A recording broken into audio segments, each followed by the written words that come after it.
Ndugu wa Tanzania, tunapenda kutoa taarifa ya awali ya ufuatiliaji wa mwenendo wa kesi ya uhaini inayomkabili wakili Tundu Antipas Lissu takriban siku 500 sasa toka alipokamatwa na shauri lake kuendelea kunguruma katika mahakama zetu.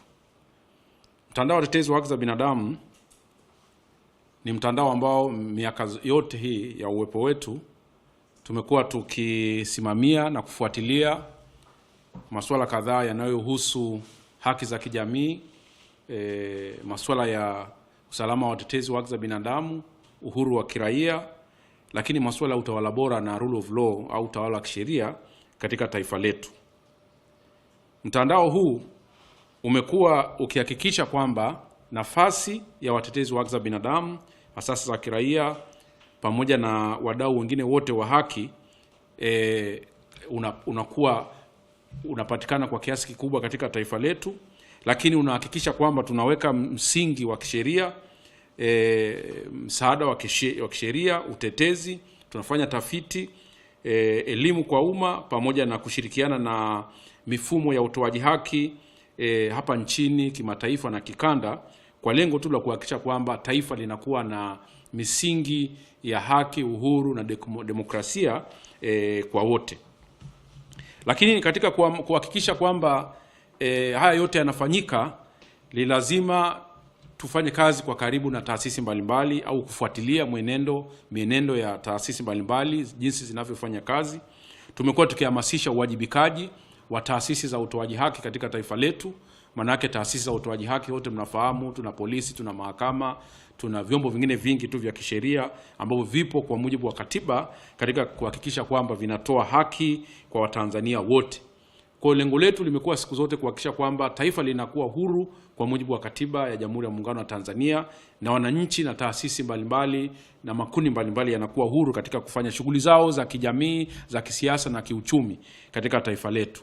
Na makundi haya ambayo sisi tumekuwa tukiyasemea zaidi ni makundi yale ambayo yamekuwa na sauti ya kijamii. Kwa mfano watetezi wa haki za binadamu, makundi mbalimbali, wanaharakati na wadau wengine wote ambao wamekuwa wakisimamia haki, mawakili, wanasheria, waandishi wa habari pamoja na makundi yote ya kijamii ambayo yamekuwa sauti ya jamii. Kama sehemu ya kuhakikisha kwamba haya yote yanatendeka na mifumo hii ya utoaji haki inafanya kazi kwa usawa na kwa uhuru zaidi, tumekuwa tukifuatilia mashauri mbalimbali ya haki yanayoendelea katika mahakama yetu, hasa mashauri ambayo ni makosa ya kijinai yanayowakumba makundi mbalimbali yakiwemo waandishi wa habari, watetezi wa haki za binadamu na wadau wengine. Kwa hiyo ufuatiliaji wetu huu lengo lake ni kuhakikisha kwamba michakato ya utoaji haki inafanywa kwa mujibu wa sheria, katiba na misingi mingine ya haki za binadamu. Sasa swala la ufuatiliaji wa mwenendo wa kesi au trial observation, mwenendo wa kesi ya uhaini inayomkabili wakili Tundu Lissu Antipas kwa takriban siku 500 sasa toka akatiwe kamatwe na kufunguliwa mashtaka haya, umekuwa ukivutia hisia kubwa za kitaifa. Ni shauri ambalo lina msisimko mkubwa katika taifa letu, una maslahi makubwa ya masuala ya amani na utulivu katika taifa letu, lakini katika masuala ya kisheria, kisiasa, kiuchumi na haki za binadamu. Ni shauri ambalo taasisi zote zinazosimamia masuala ya haki haliwezi kulifumbia macho na kuliacha kulifuatilia, kwa sababu lina maslahi makubwa sana na mustakabali wa amani na utulivu katika taifa letu.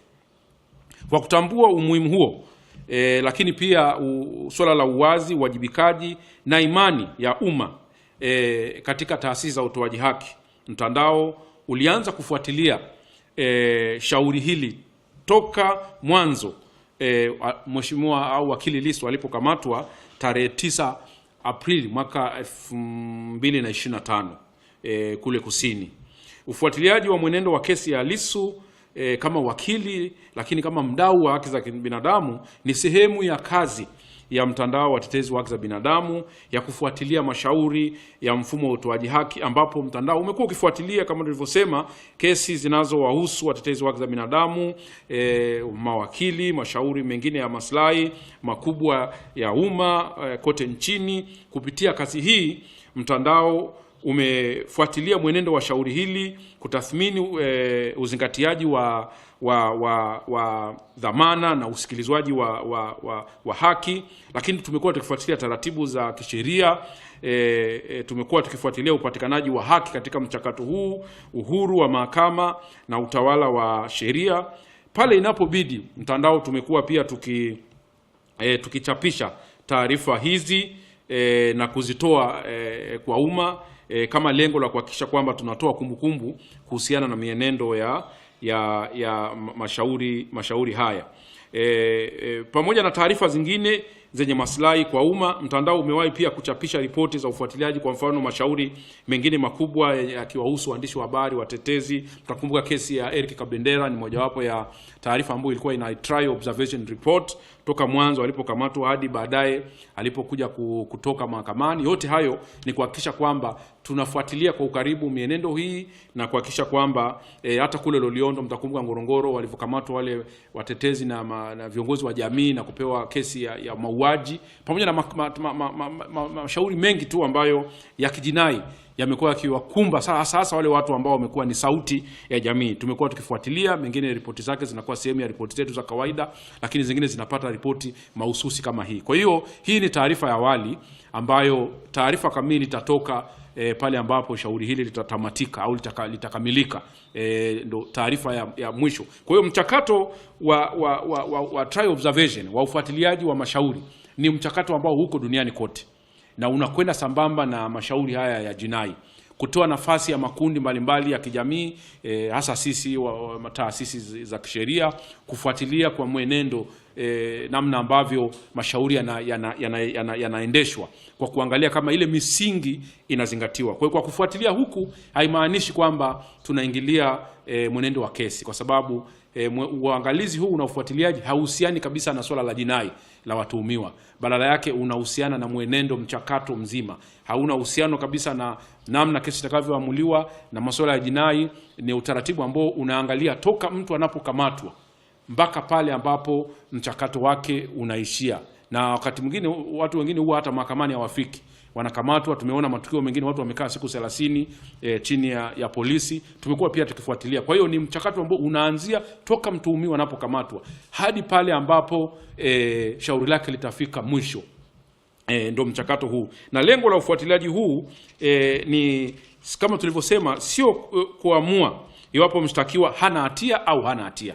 Ufuatiliaji huu duniani kote hauna uhusiano na kuamua mshtakiwa hana hatia au hana hatia. Hilo halipo na sio sehemu ya mchakato wa trial observation au kutoa maoni kuhusu msingi wa mashtaka. Ufuatiliaji huu pia hauhusiani kabisa na msingi wa mashtaka wala kuingilia mwenendo wa mahakama. Badala yake mchakato huu ni wa kawaida kama nilivyosema, na unalenga kutathmini iwapo mashauri yanaendeshwa kwa kuzingatia viwango vinavyotumika vya kikatiba, kisheria, kwa mujibu wa sheria za kimataifa, kikanda na masuala yote ya haki za binadamu na taratibu stahiki za kisheria, uhuru wa mahakama pia kutendewa kibinadamu kwa mtuhumiwa anapokuwa polisi au anapokuwa kule kizuizini kwenye magereza, lakini pia uwazi na upatikanaji wa haki pamoja na ushiriki wa wananchi na makundi mengine katika uendeshaji wa mashauri. Kwa hiyo ndio vitu ambavyo tunaangalia kwa sehemu kubwa. Kwa hiyo madhumuni sasa ya ufuatiliaji huu yalikuwa yakifuatilia kwa mfano na kutathmini kwa uhuru kukamatwa. Tunaangalia ukamataji ulikuwa umezingatia sheria, lakini mwenendo wa mashauri unavyokwenda, manake zile procedure tu na sio kwenda kwenye swala lenyewe la ujinai au sio jinai. Lakini tumekuangalia zaidi viwango kama vimezingatia viwango vya kimataifa, lakini pia kuangalia kuhusu kama mtuhumiwa alikuwa anasikilizwa. Tumeangalia, mmeona kabisa kwamba wakati mwingine mtuhumiwa alikuwa anasikilizwa akiwa na malalamiko yake, mahakama inasimamisha shauri lenyewe na kumsikiliza. Tumeangalia kuna mambo baadhi ambayo tumeona kwa kweli yalikuwa yanakwenda kwa ile misingi. Tumeangalia pia uhuru wa mahakama, uwazi katika utoaji haki, lakini kutendewa kibinadamu kwa mtuhumiwa mwenyewe anapokuwa magereza. Magereza ni sehemu ambayo pia mtuhumiwa tunamfuatilia kwa toka siku ya kwanza anaingia. Je, wanamtendea vipi akiwa magereza? Mtuhumiwa, kumbuka, sio mtu ambaye ameshapatwa na hatia, ni mtu ambaye anatuhumiwa na sio mhalifu. Na ndio maana sisi hatupaswi kuona mtu anaitwa mhalifu kwa sababu ni mtuhumiwa, na anapokuwa kule anapaswa kutendewa kama mtu ambaye hajafanya uhalifu wote mpaka pale mahakama itakapoamua sasa kwamba amekuwa ni mhalifu na uhalifu wake utatibiwa au utaweza kupata utaratibu wa kisheria kwa mujibu wa mahakama na sheria za nchi. Kwa ufuatiliaji huo ulikusudia kukuza uhazi, uwajibikaji na imani kwa umma kwa taasisi za utoaji haki, huku kitoa tathmini kuhusiana na zoezi zima.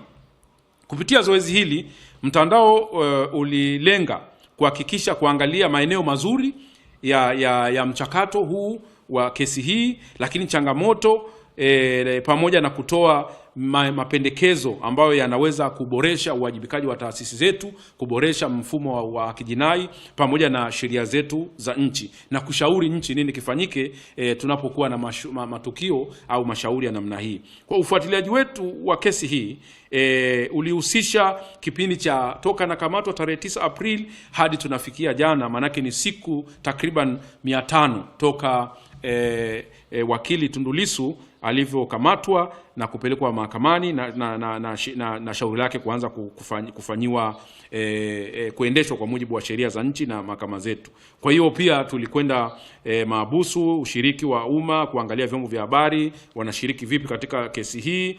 Tuliangalia pia viwango vinavyozingatiwa vya kimataifa pamoja na mambo mengine.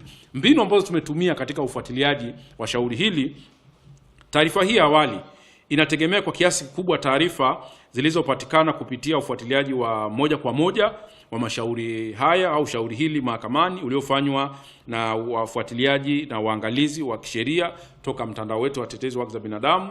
Matokeo yake pia yametokana na mapitio ya kumbukumbu za mahakama. Mahakama ilikuwa imetoa toka inaanza kesi, tumeona maamuzi kadhaa ambayo yamekuwa yakitolewa, nyaraka mbalimbali za maombi ya hati za viapo pamoja na sheria mbalimbali za nchi. Lakini pia timu yetu hii imekuwa ikienda mara kwa mara katika vizuizi, kwa mfano prison visit kule magereza, kufanya mawasiliano na mawakili wanaosimamia kesi, kufanya mazungumzo na mtuhumiwa mwenyewe Tundu Lissu. Kwa hiyo timu yetu THRDC iliunda timu ya mawakili pamoja na waandishi wa habari walikuwa wanafuatilia, ikiongozwa na wakili Kisabo, ambao wamefuatilia kesi toka siku ya kwanza mpaka siku ya jana, na wamekuwa pia wakienda kuzungumza na mtuhumiwa na kuweza kujua changamoto ambazo wanakumbana nazo wanapokuwa kule vizuizini. Kwenye taarifa itawekwa bayana. Kwa hiyo pamoja na mambo mengine, mbinu hizi ndio huwa zinatumika katika kufanya trial observation toka mpelekwa kule magereza wakati shauri linaendelea. Kwa hiyo inakuwa ni kufanya observation. Lakini katika kufanya hivi tumekuwa tukizingatia sheria za tunapokuwa pale, matukio yote yaliyojitokeza, waandishi wa habari kupigwa pamoja na mambo mengine, uhuru wa mawakili, uhuru wa watetezi wa haki za binadamu kufuatilia. Tuliona watu wale kwa kipindi kile, mnakumbuka, wale kutoka nchi za nje walikamatwa, walisumbuliwa, tulikuwa tunafuatilia kwa ukaribu. Kwa hiyo matukio yote hayo tumeyaweka kama matukio ambayo yalienda sambamba na shauri hili, na pengine kisheria na kwa mujibu wa katiba hayakupaswa kutokea. Kuzuia watu kwenda mahakamani, kuzuia waandishi wa habari kwenda mahakamani. Mnaona waandishi wakati wengi mlipata changamoto, wengine mlipigwa, mawakili ambao ndio maafisa wa mahakama walikuwa wanasumbuliwa, wengine walipata majeraha, walipigwa. Kwa matukio yote haya tumeyafuatilia kwa ukaribu zaidi, na matokeo ya awali yanaonyesha kabisa kwamba kukamatwa kwa Tundu Lissu kupelekwa mahakamani, kuna changamoto zimejitokeza toka anapokamatwa mpaka anapopelekwa kwenye vizuizi. Kwa hiyo ufuatiliaji huu ulibaini pamoja na mambo mengine yapo ambayo pengine yalikwenda vizuri, sehemu kubwa yamebainika kwamba kuna changamoto katika kuanzia pale alipokamatwa, pale alipokuwa mahakamani, lakini na hata anapokuwa kule magereza. Lakini tumeona kuna changamoto ambazo ziliwakumba pia watu wengine ambao walikuwa ni watu ambao wamejitolea kwenda kufuatilia shauri hili, ni wafuasi wa vyama husika, wengine ni viongozi wenzake, wengine ni wana mawakili na watu wengine. Kwa hiyo taarifa yetu imejikita zaidi kuonyesha hizo changamoto ambazo kimsingi kwa mujibu wa standard, kwa mujibu wa sheria havikupaswa kuwa sehemu, kwa sababu mahakama na michakato hii ya haki inapaswa kutoa haki na uhuru kwa watu wote kwenda kushuhudia, kwa sababu hii ni kesi ya umma na huyu ni kiongozi pia wa umma, kwa sababu kiongozi wa chama cha siasa ni kiongozi wa umma kwa mujibu wa katiba yetu ya Jamhuri ya Muungano wa Tanzania. Watanzania watashiriki masuala ya uongozi wa nchi yao kupitia vyama vya siasa. Kwa hiyo ni kiongozi wa taasisi ambayo inatambuliwa kwa mujibu wa katiba, na wananchi walikuwa wana haki ya kwenda kufuatilia na vitu kama hivyo. Kwa hiyo jambo la msingi ambalo tumeliona katika mambo mengine kwenye vituo vya polisi, kiongozi huyu angeweza kuitwa kwa wito, kwa sababu alikuwa anaendesha mkutano, angeweza tu kusubiriwa amalize mkutano akaitwa kwa wito. Kwa hiyo mchakato wa utoaji haki tulianza kuona umeanza kuvurugwa pale alipoanza kukamatwa yale mazingatio ya utaratibu wa ukamataji hayakuweza kuzingatiwa, na baadaye tuliona alifikishwa mahakama ya hakimu mkazi tarehe 9, tarehe 10 alikamatwa tarehe 9. Tunashukuru katika eneo hili hatukuona ule ucheleweshwaji wa muda mrefu ambao watu wanakaa katika vituo vya polisi, hata wengine wiki, mwezi, alafu ndio wanapelekwa mahakamani. Kama tarehe 9, tarehe 10 akapelekwa katika mahakama ya hakimu mkazi, na bahati mbaya kwamba pale Kisutu kwa mujibu wa sheria baada ya kusomewa mashtaka, mahakama ile haikuwa na uwezo wa kusikiliza mashauri haya makubwa kwa mujibu wa katiba na sheria za nchi. Kwa hiyo ilisomwa na baadaye taratibu zingine za kimahakama zikaendelea. Lakini hakutakiwa kujibu kwa mujibu wa sheria. Mnafahamu kabisa mahakama ile ilikuwa na mamlaka, lakini tumebaini kuwa shauri hili lilianzishwa wakati upelelezi au kukamilika.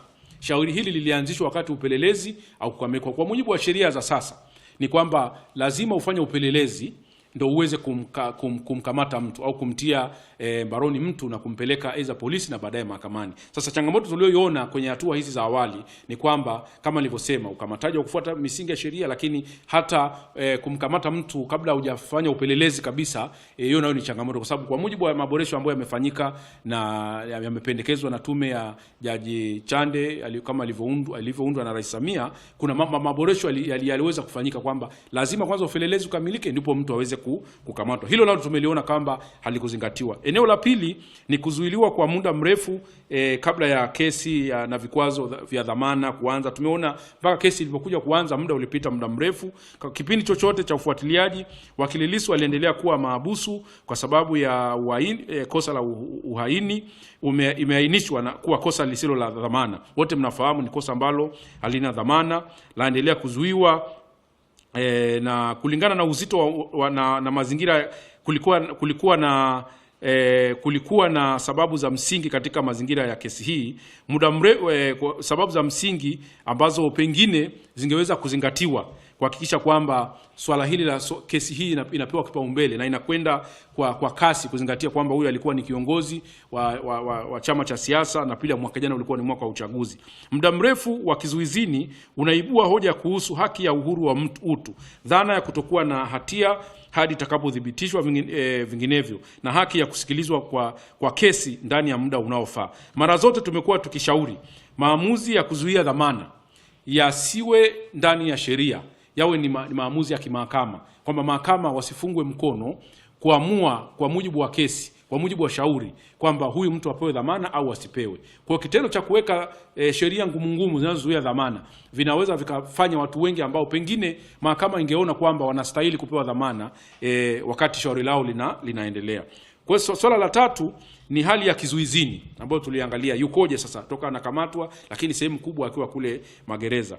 Ilibaini changamoto kuhusu namna wakili Lissu alivyotendewa wakati akiwa kizuizini, wakati kipindi chote kuanzia anapokamatwa hadi anapokuwa magereza.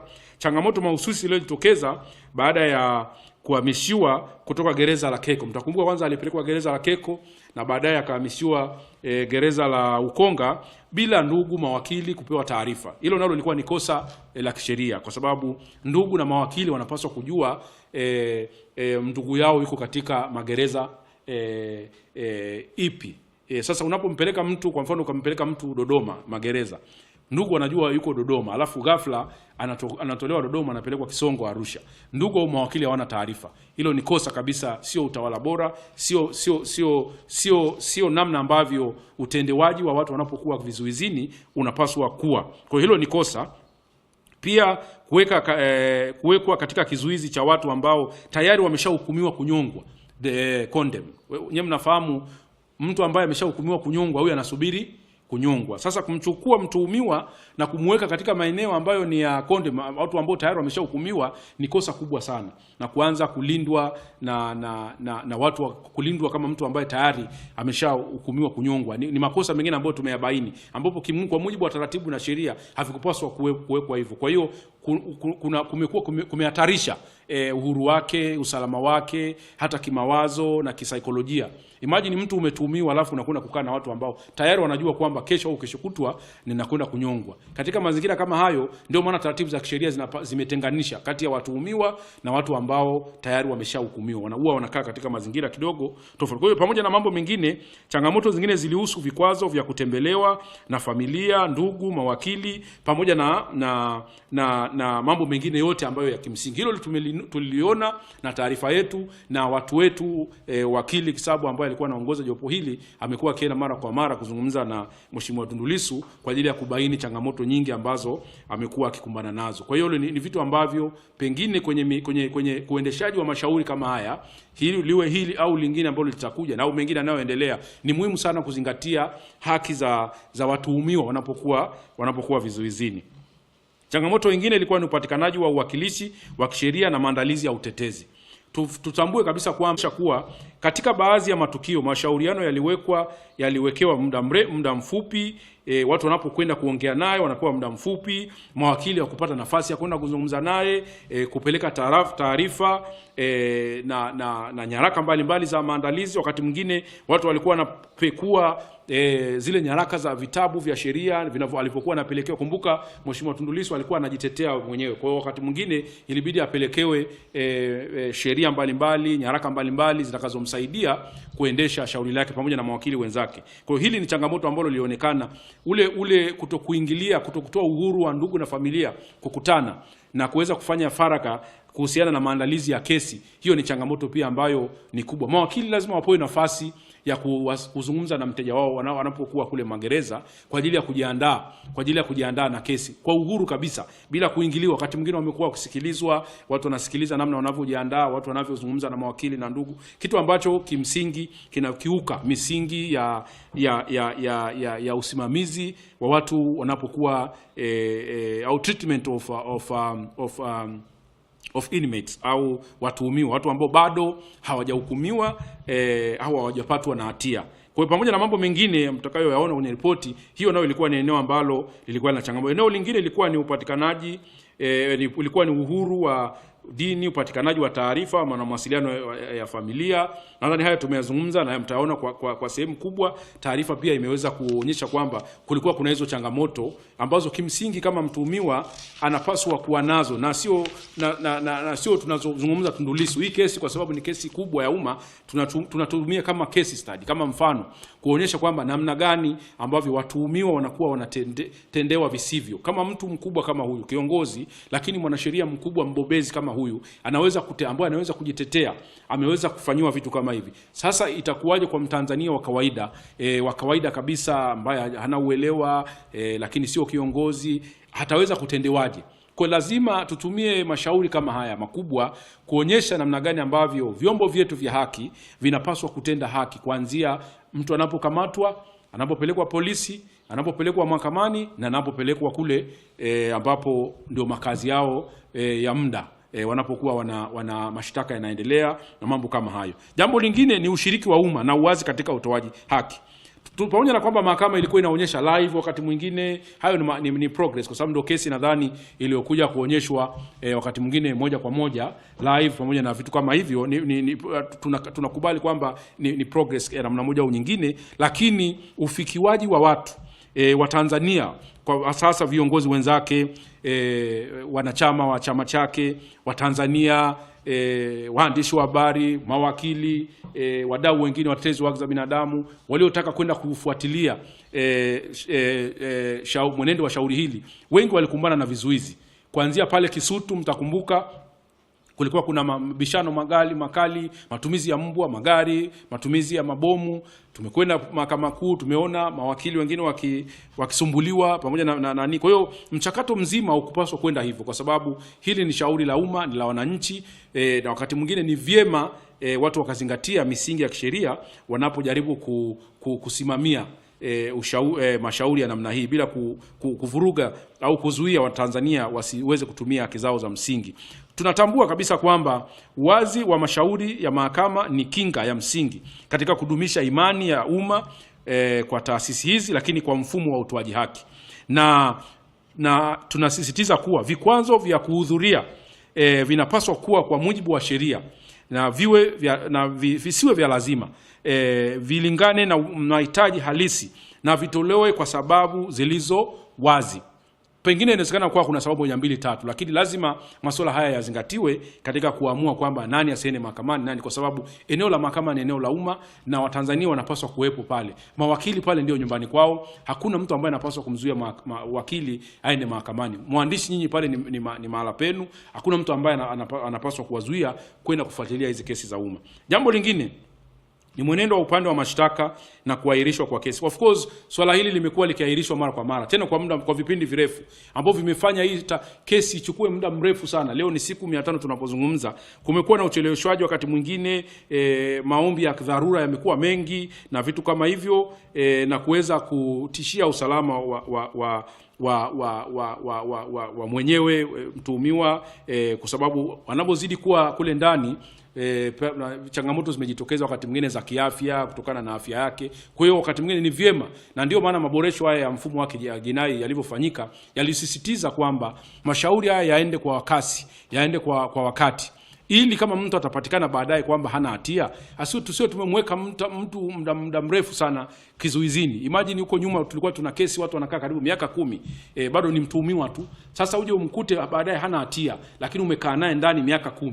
Yaani umekaa na mtu miaka 10 kama maabusu, alafu unaendesha mashauri kwa kujivutavuta, baadaye unakuja unatangaza kwamba hana hatia. Sasa huyu mtu unamrudishaje katika hali yake ya kawaida? Miaka 10 ameshapoteza mle ndani. Kwa hiyo ni muhimu kwa mfano wa kesi kama hii kwamba mashauri haya yaweze kwenda kwa kasi, na ndio maana tunafanya uangalizi kwa lengo la kugundua wapi kuna changamoto, tuweze kuishauri serikali, tuweze kushauri watu watunga sera kwamba na taasisi zote zinazosimamia haki, ili waweze kuona kwamba kuna umuhimu wa kuzingatia taratibu za kisheria tunapokuwa tunaendesha mashauri haya. Pamoja na mambo mengine ni uzingatiwaji wa viwango vya usikilizwaji wa haki.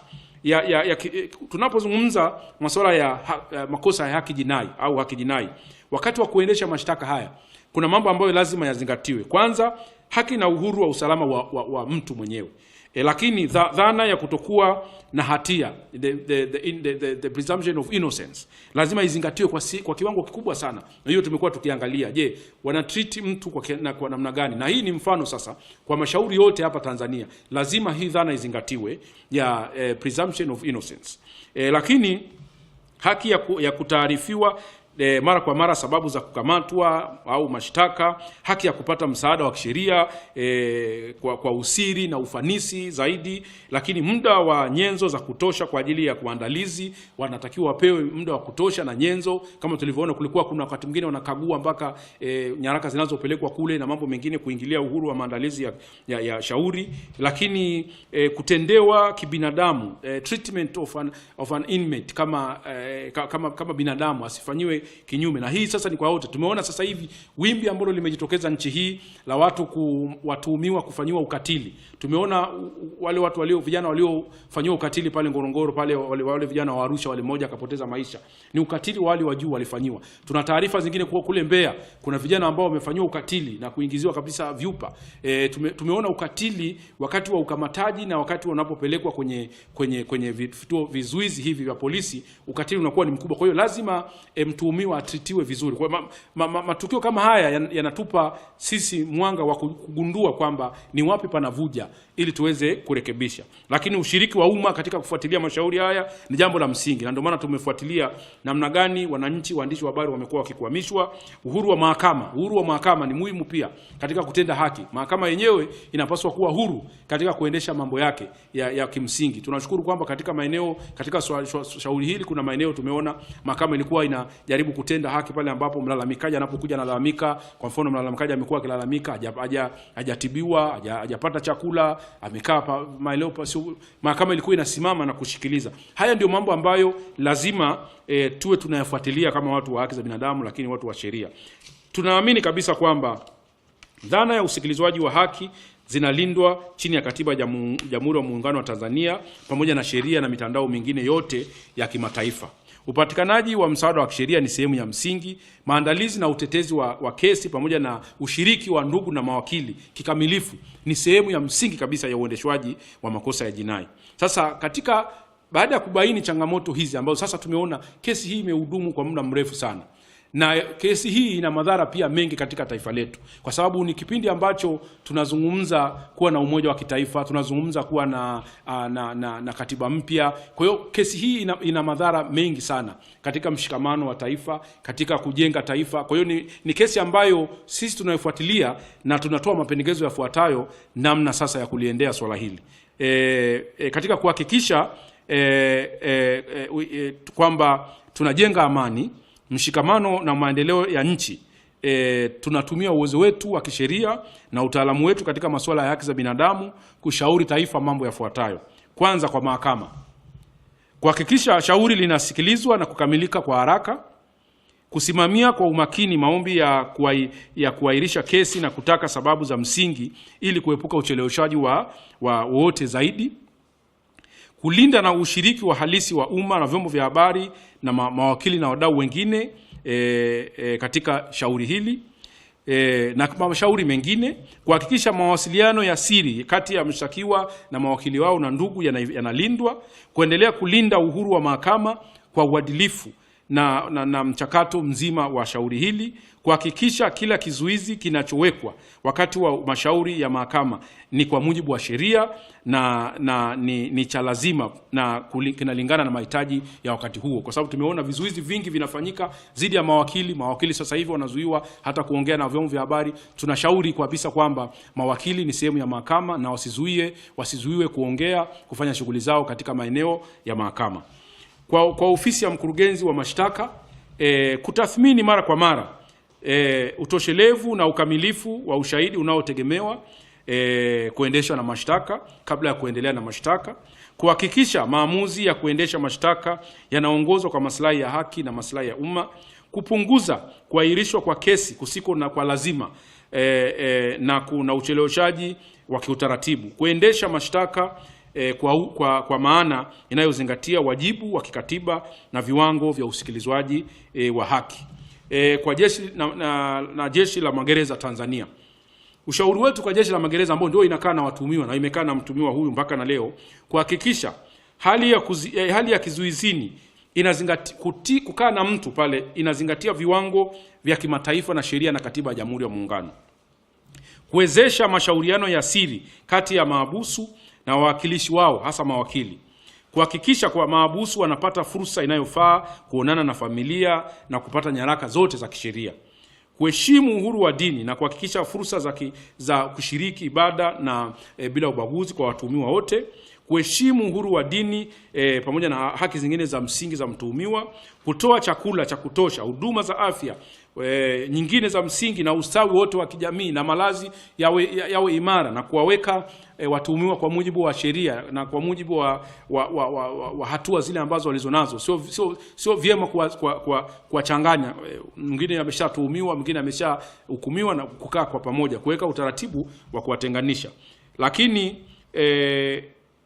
kwa serikali sasa, mapendekezo yetu kwa serikali, kuhakikisha serikali inazingatia uhuru wa waandishi wa habari wote wanaofuatilia masuala haya ya kesi hii, watetezi wa haki za binadamu na makundi mengine yote yanaachiwa kuwa huru katika kufuatilia shauri hili, kuchunguza kwa haraka bila upendeleo kwa ufanisi tuhuma zote za kushambuliwa, kuteswa, kutishwa na kutendewa vibaya kwa namna nyingine yote inayoweza kuhusiana na mwenendo wa kesi au wajibikaji. Kuzingatia matumizi ya mifumo halali iliyopo, ikiwemo mamlaka ya mkurugenzi wa mashtaka manake DPP pale inapofaa kwa mujibu wa sheria, ili kuondoa shauri hili la wakili Tundu Lissu mahakamani na kutoa nafasi ya kupata suluhisho la kudumu, lakini kutoa nafasi ya mazungumzo na mshikamano katika jamii yetu. Kwa hiyo tunashauri serikali itumie taratibu za kisheria kwa kutumia ofisi ya DPP kwa kuangalia na kufanya tathmini kwamba je, tuna ulazima wa kuendelea kuwa na shauri hili, na ikiwezekana liondolewe, na kutoa nafasi ya mazungumzo baina ya makundi yote ya kijamii akiwemo Tundu Lissu na chama chake. Kukuza mazungumzo, maridhiano. Tunashauri serikali ikuze mazungumzo ya wazi na maridhiano ya ukweli na mwafaka wa kitaifa miongoni mwa wadau wote ili kuimarisha amani, utawala wa demokrasia na kuheshimiwa kwa utawala wa kisheria. Masuala ya maridhiano, mwafaka wa kitaifa uhusishe makundi yote, isionekane ni swala la kisiasa, isionekane ni kundi fulani, makundi yote ya kijamii. Tunashauri serikali, na katika kufanya hivyo ni lazima lifanyike hili wakati shauri la Tundu Lissu limefika mwisho au limeondolewa kwa mujibu wa sheria. Kuimarisha uzingatiwaji wa wajibu wa Tanzania kikatiba, kikanda, kimataifa katika masuala ya haki za binadamu, ikiwemo kulinda uhuru wa msingi wa utawala wa kisheria na uendeshaji wa makosa ya mashauri ya makosa ya kijinai. Kutatua changamoto hizi kwa njia ya maridhiano na kutoa nafasi ya makundi ya kushiriki mchakato wa upatikanaji wa katiba mpya. Kuendelea kuwepo kwa shauri hili mahakamani kuna dhorotesha michakato hii ambayo tulionayo. Kwa mfano swala la katiba mpya, uwezi leo ukaanza mchakato wa katiba mpya wakati kiongozi wa chama kikuu yuko ndani. Ni jambo ambalo halitawezekana. Kwa hiyo ni vyema wakati mwingine vitu kama hivi vimalizwe ili tuweze kupiga step, tuweze kupiga hatua kwenda katika mambo mengine. Kesi hili swali hili linaturudisha nyuma. Hatuwezi kupiga hatua mbele kama taifa kwa sababu tunashauri. Kwa hiyo tunashauri serikali kwa mujibu wa sheria iliondoe na itoe nafasi ya Tanzania sasa, vyama vyao, Mheshimiwa Tundu Lissu na wengine wote wanasiasa kushiriki katika michakato inayofuata. Na tumekuwa na mifano mingi ya mashauri ambayo tayari yametumika. Tumeona kabisa kwa mfano aliyekuwa mwenyekiti wa chama hichi Freeman Aikaeli Mbowe alishatolewa kwa utaratibu hizi za kisheria, manake kutumia nafasi ya DPP. Tumeshaona mwaka jana tu wale vijana wote waliopewa kesi ya uhaini nao waliweza kuondolewa kwa kutumia taratibu hizi za kisheria. Kwa hiyo bado tunashauri serikali kwamba ni vyema tukaamua kufika tamati ya shauri hili ili tuweze kukaa mezani kama taifa na kuyajenga mambo yetu wenyewe kama taifa. Kwa bunge tunashauri bunge pia kupitia kufanya marekebisho kifungu cha 15 kifungu cha 5 cha sheria ya mwenendo wa makosa ya jinai ili kuruhusu mahakama kufanya uamuzi wa dhamana. Mahakama hiyo inatoa dhamana yenyewe kama tulivyosema. Mahakama isifungwe mkono. Bunge ina uwezo wa kufanya marekebisho hayo. Kuimarisha kinga za kisheria za kusikilizwa kwa haki na dhamana, taratibu zote za kisheria kwa mujibu wa sheria. Kwa hiyo maboresho yafanyike zaidi kuhakikisha kwamba mwenendo wa mashtaka ya makosa ya jinai yanaendeshwa kwa mujibu wa katiba na sheria za nchi. Lakini kwa wenzetu wa sasa za kiraia, wanaharakati na makundi mengine kuendelea kufuatilia kwa mwenendo kesi hii kwa kuhakikisha kwamba misingi inazingatiwa, kukuza uelewa wa umma kuhusu haki ya kusikilizwa michakato mizima ya makosa ya jinai, kuheshimu dhana ya kutokuwa na hatia na kusisitiza kwamba watu wote ni huru mpaka pale mahakama itakapowabaini kwamba wamefanya makosa, kuendelea kushirikiana kwa njia ya kujenga na kuimarisha utawala bora na serikali na wadau wengine wote katika taifa letu.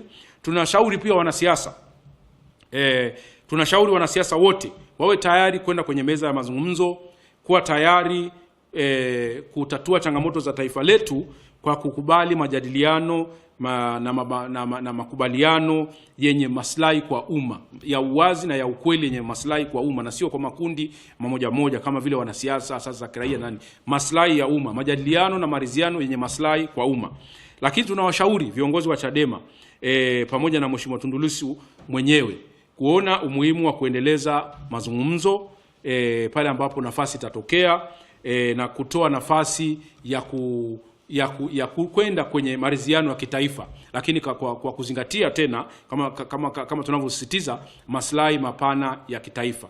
Chadema, viongozi wa Chadema pamoja na Tundu Lissu mwenyewe tunaendelea kuwashauri kama kuna fursa ya mazungumzo, lakini mazungumzo ambayo yana maslahi mapana kwa taifa, basi tunawashauri wasisite kufanya hivyo, kwani kufanya hivyo tunatoa nafasi ya Tanzania kutulia, kukaa kwa pamoja kama taifa na kujenga mambo yetu ya msingi ambayo tunayo makubwa sana. Mambo ya msingi, mambo ambayo tunayo mbele makubwa, swala la katiba mpya, maboresho ya mifumo ya uchaguzi, ni mambo ambayo tunaweza tukayafanya tukiwa tumerudi kama taifa, tumekaa meza moja kama taifa. Mwisho kabisa, ingawa mahakama iliendelea kusimamia mwenendo wa shauri hili vizuri katika baadhi ya matukio, tuna kutoa kinga kwa mfano zilizolenga kulinda haki ya mtuhumiwa kiutaratibu, bado tunasema kuna changamoto kuhusu athari ya jumla ya masuala yaliyoainishwa katika taarifa yetu hii ya utekelezaji, ambayo yanahitaji utekelezaji wa haraka sana ili kuhakikisha kwamba haki za mtuhumiwa hazipotei, lakini kuhakikisha kwamba shauri hili linafika katika hatua ya kuridhisha na wakati mwingine kutoa sasa nafuu ambayo sisi tunaisisitiza ya kisheria ya mtuhumiwa kuachiwa kwa ajili ya kutoa nafasi ya mazungumzo mengine ya kitaifa. Taarifa hii tunasisitiza haitoi maoni kuhusu iwapo mshtakiwa ana hatia au hana hatia. This is not a report that confirms the criminality aspect of the process, but rather it's just a normal trial observation ambayo aim to assess the adherence to criminal justice processes kuanzia kwenye arrest mpaka tunapokuja kwenye prosecution. Kwa hiyo ni jambo ambalo ni lazima tusisitize hilo, na sisi tunashauri kabisa kwamba taasisi zote zinazosimamia haki zitende haki katika mashauri yote ya haki jinai, sio tu kwenye shauri hili. Zitende haki kuanzia mtuhumiwa wanapokamatwa, polisi watende haki, waache kutesa Watanzania, na pale wanapokwenda mahakamani, mahakama zitende haki, na wanapokwenda magereza pia watende haki. Kwa hiyo kwa ufupi tunaweza tukasema kwamba hii ndiyo hali halisi ya mwenendo wa shauri hili la wakili Antipas Lissu kwa takriban siku 500 toka alipokamatwa Aprili 9 mwaka 2025 hadi tarehe 19 Agosti 2026.